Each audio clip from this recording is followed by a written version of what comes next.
चलो ठीक। दादाजी प्रणाम। प्रणाम। कैसे हैं आप? ठीक है। अच्छा, आज मैं आया हूँ श्री रतनमणि नौटियाल जी के घर पे। ये एक इस क्षेत्र में जाने माने आयुर्वेदाचार्य हैं और आयुर्वेद अपने जड़ी बूटियों के माध्यम से इन्होंने बहुत से लोगों का इलाज कराया है और अभी भी करते आ रहे हैं। तो आज इन्हीं से खास मुलाकात के लिए हम यहाँ पहुँचे हैं और मैं नौटियाल जी से पूछना चाहता हूँ। सबसे पहले तो आपका बहुत बहुत आभार जो इतने लंबे समय से आप क्षेत्र की सेवा कर रहे हैं, अपनी जड़ी बूटियों के माध्यम से लोगों का भला कर रहे हैं। इसके लिए बहुत बहुत धन्यवाद। और धन्यवाद आपका जो आपने ये परंपरा जीवित रखी हुई है, अपने पुरखों की परंपरा। आपके पिताजी भी ये काम करते थे और आपने भी इसको जीवित रखा हुआ है। तो सबसे पहले हम तो आपकी जो प्रारंभिक शिक्षा है, आपका जो जीवन परिचय है, उसके बारे में आपसे पूछना चाहते हैं। थोड़ा उसके बारे में आप अपना परिचय दीजिए। मैं ग्राम खासपुदाव पट्टी सिलवाड़ जौनपुर का रहने वाला हूँ। मेरी प्राइमरी शिक्षा जो है, आपका जन्म कब का है? मेरा जन्म है 1939 का, सन 1939 और विक्रम संवत 1997 का। मैं सन 47 में यहाँ सरकारी स्कूल खुला ढाकाधार नाम से। अच्छा। मेरी जो है प्राइमरी शिक्षा यहीं हुई। सन 51 में जो है मैंने 50-51 में 5वीं की परीक्षा दी। उसके बाद घोड़ाखुरी में मैंने एडमिशन लिया कक्षा 6 में। और 6ठी 7वीं 8वीं जो है सन 1954 में मैंने 8वीं की परीक्षा दी। शिक्षा का अभाव था। पूरे जौनपुर ब्लॉक में 2 ही स्कूल थे, सिर्फ मिडिल स्कूल कहा गया था 8वीं तक के लिए, ये थत्यूड़ और घोड़ाखुरी। बस शिक्षा मेरी यहीं पे समझो। उस समय की शिक्षा लगभग ये 8वीं की परीक्षा आप कौन से साल में कंप्लीट करी थी? 1954 में। 54 में, बताइए। और फिर मैंने 1.5 साल का अध्ययन थोड़ा ज्योतिष से किया। थोड़ा सा पूजा पाठ भी सीखा। हमारा खानदानी पेशा था। देखिए, हमारे बड़े भाई भी जजमानी करते थे। फिर जजमानी कम होने के नाते मैंने ये भी छोड़ दिया। फिर भाई जी ने ही जजमानी की और अपना खेती बाड़ी पशुपालन का काम संभाला। मेरे पिताजी थोड़ा बहुत जड़ी बूटी का काम करते थे। तो उसके बाद जो है काफी दिन बाद, मतलब मुझे करीब 40 साल हो गए दवाई का काम करते करते। वो भी मेरी घरवाली बीमार रही, 6 साल तक उसका इलाज चला एलोपैथिक। जब कुछ नहीं हुआ तो उसी पे मैंने रिसर्च किया और आयुर्वेदिक जड़ी बूटी का इलाज शुरू किया। तो आज भी जीवित है, ठीक है, तंदुरुस्त है। करीब उसको जो है 36-37 साल हो गए। तभी से मैंने ये शुरू किया। कुछ एक्सपेरिमेंट किया आपने? कुछ अपने पे भी रिसर्च किया। जैसे मैं मुझे जो है साइटिका हो गई थी। सबसे पहले मुझे कमर में दर्द हुआ और फिर एक टांग में दर्द हुआ। मैं तो मुझे ये पता नहीं कि क्या है, ये कैसा है। जांच करवाई तो जांच के दौरान साइटिका निकली। साइटिका के बाद मैंने एलोपैथिक इलाज किया। 14 दिन में मसूरी सेंट मैरीज हॉस्पिटल में रहा। कुछ नहीं हुआ। रिलीफ जब हुआ ही नहीं तब मैंने उसी को अपनाया आयुर्वेदिक। तो उससे मैं ठीक हुआ। उसके बाद कई मरीज और भी मैंने ठीक किए। अच्छा, जो आपने ये एलोपैथिक जो आयुर्वेदिक का काम आपने सीखना शुरू किया, कि आप कोई गुरु थे या किसी से? ये था ही, घर में जड़ी बूटी का तो हमें पता था, जो पिताजी लाते थे वो पता था हमें कि कौन क्या जड़ियां हैं। बहुत सी इधर ही है, कम से कम 30-40 जड़ियां तो हमारे ये यहाँ। प्रेरणा कैसे मिली आपको कि मुझे जड़ी बूटी का काम सीखना चाहिए? मैंने कहा नहीं कि मैं अच्छा, खुद घर वाली बीमार हुई, हाँ, तो 6 साल तक मैंने इलाज किया, अच्छा, पिताजी गुजर गए थे। तो जब कुछ नहीं हुआ तब मुझे ध्यान आया कि मैं आयुर्वेदिक चलाऊं। तो तब जो है, तब जब आयुर्वेदिक दवा चलाए तो वो ठीक मतलब असर है कुछ? हाँ जी, असर क्या, ठीक हो गई। और तब से और आज तक, आज करीब 36 साल हो गए उसको। अच्छा, उनकी उम्र क्या है अभी? उम्र वो ये लगा लो 83 माइनस 8, अच्छा, 75 साल। तो 75 साल में वो बिल्कुल फिट है, उनके फिट कोई है, बिल्कुल घुटनों में फिट। दर्द नहीं है, नहीं कमर है, में दर्द कहीं नहीं है, कहीं पर भी दर्द नहीं है। वो बिल्कुल बीवी ठीक जो है घर का पूरा काम करती है, हाँ झाड़ू जी, से लेकर घास काटने से लेकर सब। सारा काम। तो वो सब आयुर्वेदिक। आप भी जो है 84 साल की हो गए हैं, और उनके भी घुटनों में कोई दर्द नहीं है, ना कुछ कमर नहीं। में कोई दर्द नहीं है, कोई चलना दर्द। फिरना खूब है, अच्छा सा है, खाना पीना खूब है। हाँ जी हाँ। तो आपने किन किन लोगों का इलाज कराया है? अब उतनी गिनतियां तो मैं कहाँ नहीं, करूँ। मतलब जैसे मतलब कि मोस्टली कौन कौन सी बीमारी का आपने जो है? विशेष तो जैसे औरतें आती है हमारे पास श्वेत पर दर्द में, ज्यादातर मेरे पिताजी के पास औरतें आती थी पहले, और उन्हीं के नाम से औरतें ज्यादा आई। जैसे मासिक का अनियमित होना या मासिक बंद होना, और श्वेत पर दर्द, तो इसका इलाज चलाया। और विशेषकर चमड़ी का रोग, चमड़ी का चर्म रोग जो भी कुछ है, फोड़ा फुंसी हुई या पित्त बात बिगड़ा, तो इसका हमने विशेषकर किसी के मरीज आते थे अच्छा, तो ये चलाया हमने। फिर बवासीर वालों का भी हमने इलाज करवाया। अच्छा, तो पता तो हमको सब कुछ था कि कौन सी जड़ियां हैं, लेकिन करते नहीं थे। मतलब मोहताज, दवाई का मोहताज का पता नहीं था। फिर मैंने एक बुक ली, बुक में ये लिखा हुआ था कि दवाई जो है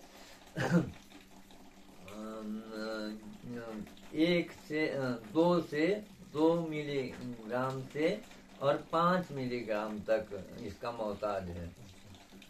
तो मैं 2, 3, 4 मैंने 20 का किया, जैसे 3 मिलीग्राम या 4 मिलीग्राम। पहले मैंने ये शुरू किया, 2 को भी छोड़ा, 5 को भी छोड़ा। फिर अब तो मैं 5 भी कर लेता हूँ। तो इसी तरह से जो है मैंने ये अपना वो रिसर्च किया। अच्छा, मैंने सुना आपने ब्लड कैंसर का भी इलाज कर रखा है? जी हाँ। अच्छा, तो उसमें क्या ट्रीटमेंट होता है आपके यहाँ? ब्लड कैंसर में मैं जो हूँ, मैंने 1-2 औरतें आई, एक तो वहाँ जौनसार से लक्ष्यारी से एक औरत है जिसको, उसने कहा मुझे ब्लड कैंसर है। तो मैंने पूछा भाई फिर क्या कर रही है, तो कि उसने कहा मैं 3 महीने जो है ब्लड बदलते हूँ। अच्छा, तो हमने कहा हमारे पास भी है कुछ नुस्खे, तो करोगी तुम? कि जरूर करेंगे। तो उसको करीबन 8-10 साल हो गए, वो आज भी वही कर रही है। अच्छा, हम बनाते हैं गेहूं के ज्वारे, अच्छा, जैसे हम हरियाली, जौ की हरियाली जमाते हैं जैसे नवरात्रों में, वैसे ही गेहूं की हरियाली, जैसे हमने 9 कुंड ले लिए, 9 बर्तन ले लिए, तो एक में आज डाल दी वो गेहूं, अच्छा, उसमें वो मिट्टी मिट्टी उट्टी खाद सबको डाल करके, और एक में आज डाला, एक में कल, एक में ऐसे ऐसे करके 9 दिन तक 9 बर्तनों में डाल दिया।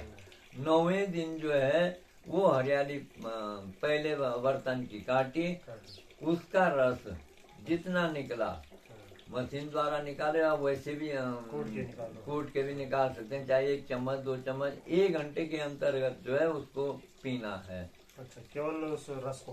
केवल उसी रस को। अच्छा। और फिर जो है फिर उसको उसकी जड़ियां निकाल करके फिर और उसमें डालना है। ऐसे ही करते करते दूसरे दिन तीसरे दिन ऐसे ऐसा ये रूटीन बनाना है। तो उसने वही किया। अच्छा। तो जब उसने किया तो कितने दिन में, मतलब कितने महीने में असर दिखना शुरू हुआ? असर वो 1-1.5 माह 45 दिन में तकरीबन उसको असर आया। उसके बाद जो है उसने ब्लड चेंज करना बंद कर दिया। अच्छा। और वो आज भी कहती है कि अरे कैंसर तो नॉर्मल है, कुछ भी नहीं है। अच्छा। जबकि उसको 7-8 साल हो गए, वो बिल्कुल स्वस्थ है। आयुर्वेद में उन्होंने जो है ब्लड कैंसर के इलाज को भी ठीक करा है।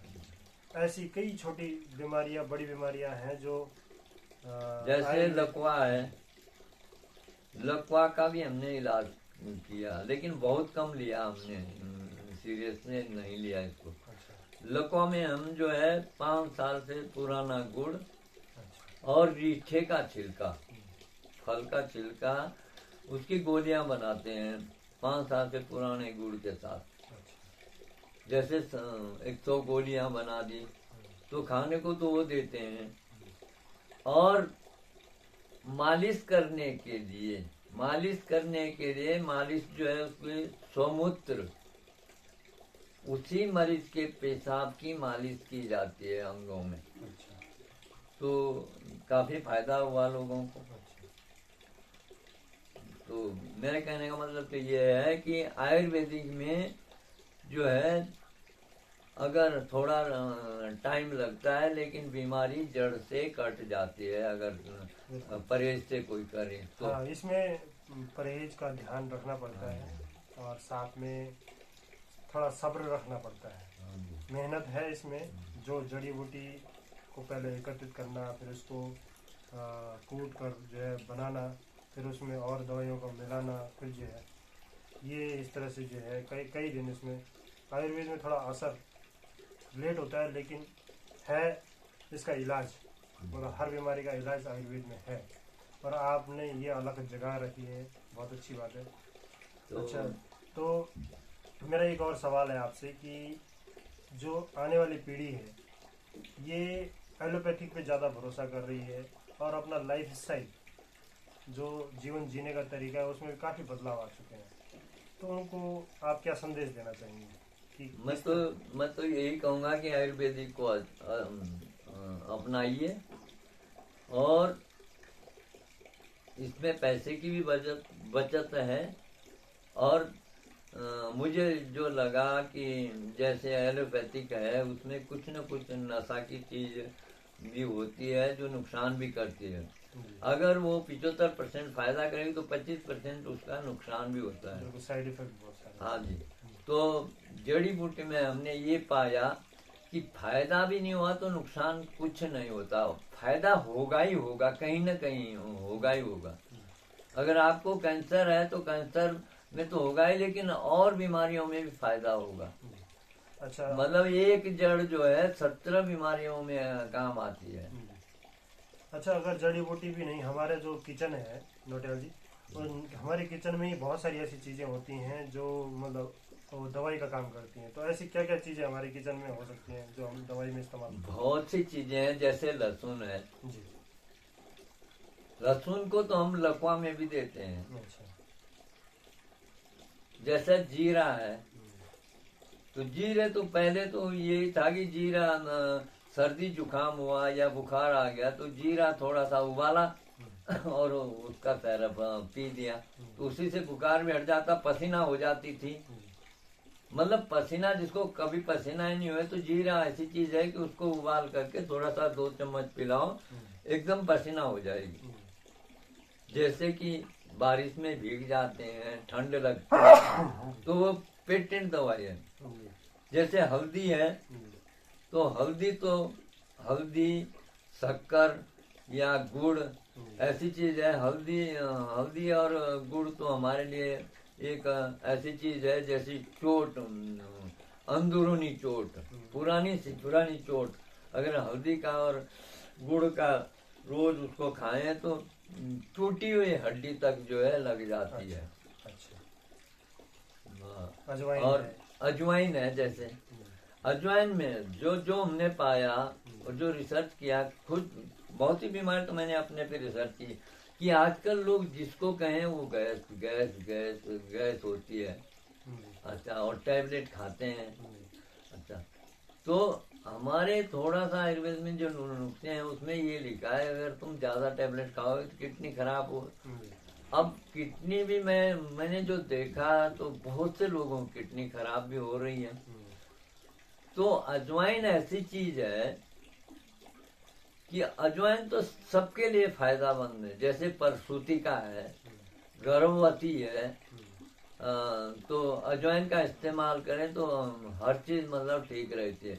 तो जैसे गैस के लिए तो हम अजवाइन, आधा सौंठ का पाउडर और काला नमक, तीनों चीज मिला करके अगर खाना खा के आप खाएं, जिसको गैस होती है, अगर 1-1.5 महीने 2 महीने लगातार खाएं तो गैस खत्म हो जाती है। तो अजवाइन ये तो मुख्य चीज है जो घर में है। वैसे हमने चाय में भी ये पाया कि जैसे हम चाय की पत्ती डालते हैं तो उससे क्या पाया कि उससे भूख कम हो जाती है, खाना बिल्कुल कम हो जाता है। गैस का भी मुख्य कारण है, और गैस का भी मुख्य कारण है। तो हमने कुछ कोरोना काल में जो है अपना ही वो किया हमने। जैसे दालचीनी की छाल और एक लौंग, काली मिर्च, इलायची, जीरा डाला, उसमें सौंफ भी डाला। तो ऐसे से करके हमने चाय का पाउडर बनाया, वही इस्तेमाल किया। तो खूब भूख में भी कोई असर नहीं आया।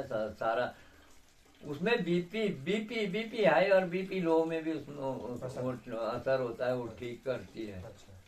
तो ये भी हमने पाया।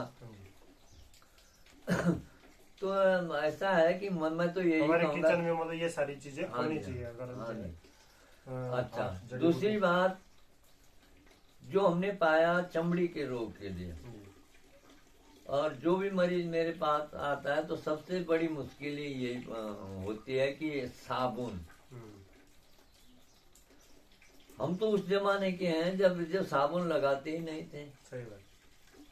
और फिर कभी चमड़ी का रोग होता ही नहीं था किसी को। लेकिन आज साबुन से इतनी बीमारी पैदा हो गई, बहुत ज्यादा। अच्छा, चमड़ी का रोग या पित्त आना या फोड़ा फुंसी होना या कोई भी चर्म रोग जो है, अगर साबुन लगाओगे तो कभी ठीक ही नहीं होगा, चाहे तुम कहीं भी चले जाओ। तो हम इसका परहेज बताते हैं कि चमड़ी के रोग में जो है साबुन बिल्कुल बंद करना पड़ेगा, लेकिन लोग मानते नहीं। जिन लोगों ने परहेज से बंद किया, गोमूत्र का इस्तेमाल करवाते हैं हम। जैसे पुराना वो भीमल की छाल से नहाते थे, या बेसन, साबुन के बदले बेसन से भी नहाने का काम करते हैं। तो जिन्होंने मतलब परहेज किया तो तुरंत ठीक हो गए।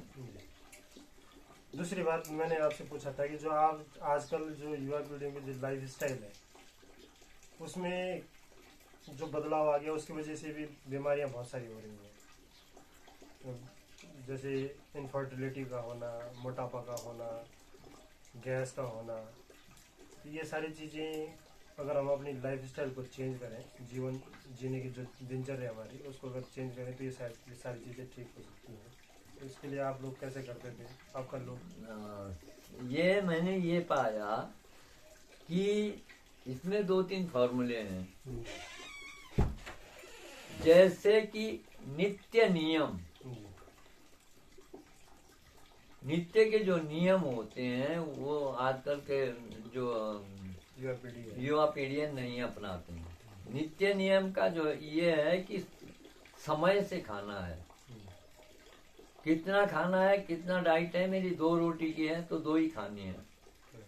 ये जंक फूड ने जैसे चाउमीन, मोमो, नहीं, ये तो बिल्कुल, हम तो बिल्कुल भी बंद करवाते हैं। हम तो अन्न खाओ, जो अन्न में आता है, वो चाहे झंगोरा है, चाहे जौ की रोटी है, चाहे बाजरा है, लेकिन उसमें बहुत ताकत है। और नित्य नियम मतलब टाइम से खाइए। टाइम से उठिए, टाइम से। हाँ जी, टाइम से। और दूसरी बात, वही खाने में वही आ जाता है, आहार व्यवहार। तो आहार जो है हमें ऐसा लेना चाहिए, जैसे ये फूड है आजकल, चाउमीन फलाना ये तो इससे पेट खराब हो रहा है, पेट खराब हो रहा है, डाइजेशन हो रही है। हाँ जी। थर्ड ये है कि आचार विचार इतने बदल गए। पहले के आदमी चाहे अनपढ़ थे, लेकिन उनकी विचारधारा जो थी वो स्थिर थी। आज तो चलायमान है सारे आचार विचार, तो इससे भी बड़ा फर्क पड़ता है। कोई सोने का टाइम नहीं है, खाने का कोई टाइम नहीं है, 10 दफे भी खा सकते हैं बस। तो इससे भी कई बीमारियां वो हो रही है। आजकल के बच्चों में तो अवसाद ज्यादा हो रहा है, मतलब डिप्रेशन के शिकार हो रहे हैं। उसके पीछे का कारण क्या हो सकता है? उसका तो यही है कि इच्छाएं, मतलब चाह को बढ़ाना। और हमने तो इस उम्र तक ये पाया कि इच्छा तो कभी किसी की पूरी हुई नहीं है, चाहे वो करोड़पति हो, चाहे वो ज्ञानी हो, किसी की पूर्ति होती नहीं है। तो इसमें तो विचार तो करना ही पड़ता है। और मैंने ये पाया कि आजकल के जो भी युवा पीढ़ी है विचार नहीं करते हैं ना। वो कहते थे कि सबसे पहले हर चीज में विचार करना है। एक कविता थी कि विचार लो कि मरते हो न मृत्यु से डरो, कभी मरो परंतु यूं मरो कि याद जो करें सभी। पुराने लोग तो क्या बढ़िया थे। क्षुधार्त रंति देव ने दिया करस्त थाल भी, तथा दधीचि ने दिया प्राण अस्थि जाल भी। तो उन्होंने विचार ही तो किया होगा। तो आजकल ये पाया हमने कि आजकल की युवा पीढ़ी जो है विचार नहीं करती है। नौटियाल जी तो आयुर्वेद के साथ साथ जो है ज्योतिष का भी अच्छा ज्ञान रखते हैं, और ये उंगलियों में ही गणना करने लेते हैं। ये इनको जो नक्षत्रों के जो नाम है वो उंगलियों में गिन लेते हैं। थोड़ा सा हम सुनना चाहेंगे कि जैसे आप जैसे नक्षत्रों में नक्षत्र जो है 27 है। जैसे असून 1 भरण 2 कृतिका रोहिणी मृगशिरा आरद्रा पुनर्वसु पुष्य नस्लेका मघा पूर्वाल्नि उत्तरभाल्नि हस्त चित्रा स्वाति विशाखा अनुराधा ज्येष्ठा मूल पूर्वाखाड़ा उत्तराखाड़ा श्रवण धनिष्ठा पूर्व भाद्रपद उत्तर भाद्रपद और रेवत। देखो ये बिल्कुल कंठस्थ है। और अभी गणना करना अगर शुरू करेंगे तो बिल्कुल अंगुलियों में ही ये तो आजकल शास्त्री बन गए, उनको पता ही नहीं है नक्षत्र कौन कौन है।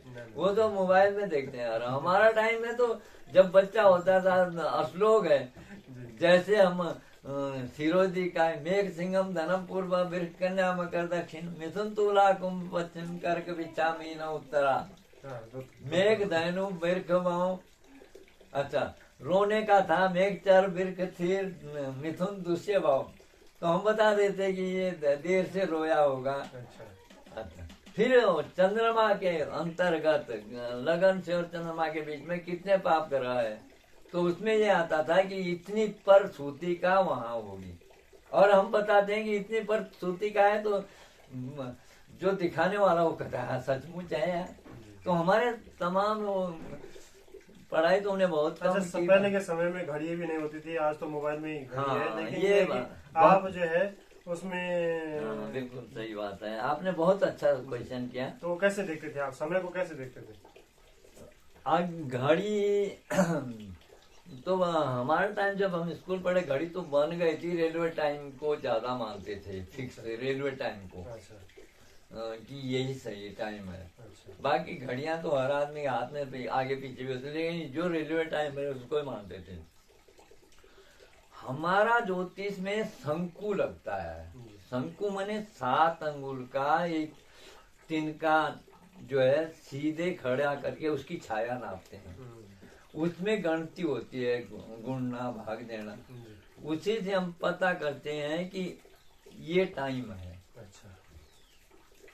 अच्छा, तो ज्योतिष में आती है कला, विकला, पला और घड़ी। तो 2.5 घड़ी का जैसे 1 घंटा होता है, तो उसी में इस पैमाने से हम वो बनाते हैं, घंटा मिनट बनाते हैं। जैसे सेकंड, मिनट और घंटा हो गया, तो इसी में हम अदलाव बदलाव करते हैं। टाइम हुआ, किसी ने कहा 10 बजे हमारा बच्चा हुआ, तो जब हम जन्म पत्र लगाते हैं उसको ट्रांसफर करते हैं, उसको मिलाते हैं पल और घड़ियों में। और अगर पल घड़ी को मिलाते हैं मिनट घंटा में। तो ये भी श्लोक हैं हमारे। अच्छा, तो माना आसमान साफ नहीं, बारिश हो रही है, तो शंकु भी नहीं लगेगा। फिर हम नाक से स्वरों से, अच्छा, नाक से स्वर से हम पता लगाते हैं कि ये लगन है और इतना टाइम है। ये चेक किया जाता था कि कौन सी नाक की हमारी सांस अच्छी चल रही है, कम चल रही है, ज्यादा चल रही है। हाँ, तो ये हर आदमी कर सकता है कि दोनों नाक के जो स्वर हैं, दोनों की एक बराबर सांस नहीं चलती है। तो माना अभी हम लगन देखें तो ये देखना है हमने कौन से उसकी ज्यादा। अगर मैं चेक करूं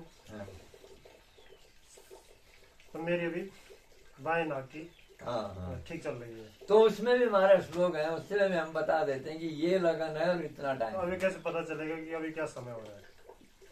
अभी मेरी बाएं नाक की जो है वो सांसें ठीक चल रही है, तो उससे कैसे पता करेंगे कि अभी कौन सा समय चल रहा है? उससे हम ऐसा करते हैं, जैसे आज ये जेठ का महीना है, तो अभी जेठ का महीना है, वृक्ष में जो है रात खुलती है। अच्छा, तो उसकी भी टाइम होता है।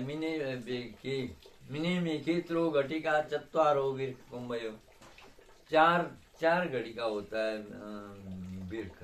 अच्छा, और आज जो है 18 गते हो गए। कितनी गते कितनी है? 18 तारीख है आज। तो आज 15, 16, 17, 4 गति। 4 गते। तो हम जो है 4 घड़ी को पूरे 30 दिनों में भाग देते हैं। अच्छा, तो 7 चौको 28, 60, 7.5, यानी 7.5 दिन गति जो है 1 घड़ी अंदर चली जाती रात के भीतर। अगर हम लगन स्पष्ट बनाए तो 3 ही गिनेंगे। अगर 15 गति की बात हो तो हम 2 ही गिनेंगे उसको, वृक्ष को। तो मिने में केतरो घटिका चत्वारो वृक्ष कुंभयो मकर मिथुनु पंच घटिका। तो जैसे 15 गति की बात हुई तो 2 घड़ी वो और 5 वो। तो ये समझो कि इस टाइम जो है करीब 6 बजे रात खुलती है, तो 2-3 घंटे हो गए हैं ना। तो 3 घंटे मैंने 3 डाम 7.5, तो 7.5 तो 2 और 5 7, तो समझ लो कि कर्क लगन है इस टाइम जो है। फिर क्या है कि नाक के स्वरों से मेघ दैनो बेटुबाओं, कौन सी मेरा बाया चल रहा था अभी।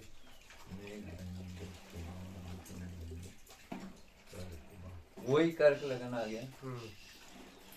बताओ इस टाइम लगन देखते हैं। कर्क लगन आया तो समय कितना हुआ? समय वो समझ लो आप 7-8 बजे का होगा। इस तरह से समय लगाया जाता है। समय लगा जाता तो फिर हम गिनती करते हैं। मेरे पास अभी पेन भी नहीं है, नहीं तो हम फिक्स बता देते हैं। ठीक है, लेकिन क्या जब घड़ी नहीं थी तब वहाँ उस समय के लोगों को, बच्चे को भी पता होता था कि नहीं, केवल वही जो जानकार, विशेषकर ब्राह्मणों को ही, ब्राह्मणों की ये विद्या होती है। अच्छा, वो लोग बाकी के लोग पंडितों से या ब्राह्मणों से पूछते थे कि समय कितना हुआ है। हाँ जी, अच्छा, उनसे पूछ के काम किया जाता था।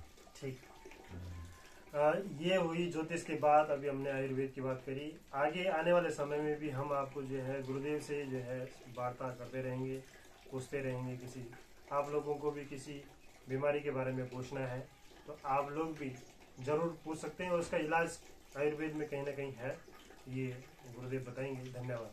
धन्यवाद।